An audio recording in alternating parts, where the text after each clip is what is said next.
भारत में जल्द ही messaging apps के काम करने के तरीके में बड़ा बदलाव देखने को मिल सकता है। दरअसल साइबर फ्रॉड को कम करने और ऑनलाइन सेफ्टी को और ज़्यादा बेहतर बनाने के लिए भारत सरकार डिजिटल नियमों को और ज़्यादा सख्त करने की तैयारी में जुटी है। इसी वजह से केंद्र सरकार ने सिम बाइंडिंग के नियमों को लागू करने की 28 फरवरी की समय सीमा को बढ़ाने से साफ इनकार कर दिया है, जिसके बाद ये साफ हो गया है कि नए नियम 1 मार्च 2026 से प्रभावी हो जाएंगे। दरअसल नए नियमों के तहत मोबाइल में सिम कार्ड न होने पर व्हाट्सएप, टेलीग्राम, सिग्नल जैसे मैसेजिंग ऐप काम नहीं करेंगे। लैपटॉप या कंप्यूटर पर लॉगिन व्हाट्सएप भी 6 घंटे बाद अपने आप लॉग आउट हो जाएगा।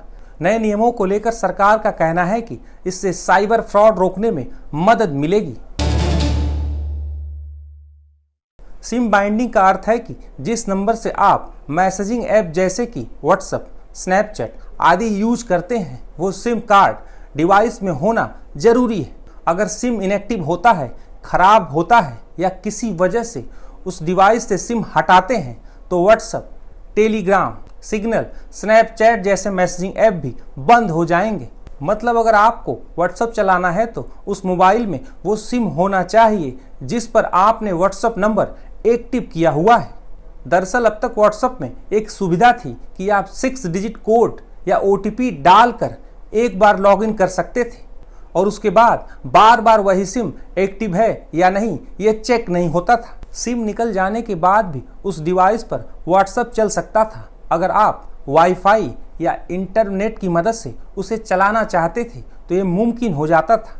लेकिन अब नए नियमों के तहत सिम को एक्टिव होना चाहिए और उसी डिवाइस में होना चाहिए जिसमें आप व्हाट्सएप इस्तेमाल कर रहे हैं।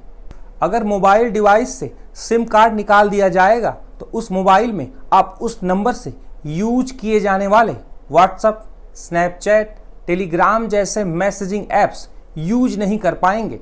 इसके अलावा इन ऐप्स के वेब वर्जन यानी कंप्यूटर या लैपटॉप में भी हर 6 घंटे में अकाउंट अपने आप लॉग आउट होने का प्रावधान किया गया है।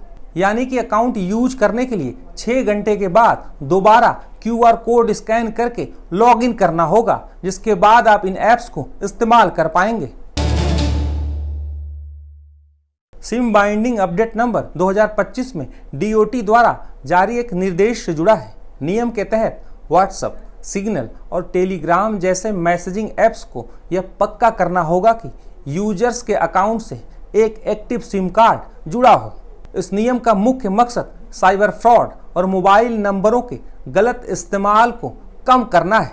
इससे एक्टिव सिम की जांच करने से नकली अकाउंट्स और ऑनलाइन स्कैम को काबू करने में काफ़ी मदद मिल सकती है।